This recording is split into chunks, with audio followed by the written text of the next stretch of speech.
إن الحمد لله نحمده ونصلي على رسوله الكريم أما بعد فأعوذ بالله السميع العليم من الشيطان الرجيم من حمده ونفخه ونفسه بسم الله الرحمن الرحيم اللهم إنك عفو كريم تحب العفو فاعف عني۔ اے اللہ بے شک تو معاف کرنے والا ہے اور معافی کو پسند کرتا ہے، اے اللہ ہمیں بھی معاف فرما۔ محترم سامعین، رسول اللہ صلی اللہ علیہ وآلہ وسلم نے فرمایا رمضان المبارک کے اندر خصوصاً اس دعا کا اہتمام کرو، کثرت سے پڑھو، جتنا ہو سکے اللہ سے معافی مانگو، اللہ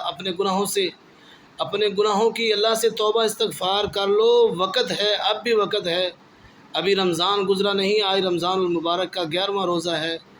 ابھی بھی وقت ہے، اپنے گناہوں سے توبہ استغفار کر لو، اللہ آپ کو معاف کر دے گا۔ اللہ تو 70 ماؤں سے بھی زیادہ محبت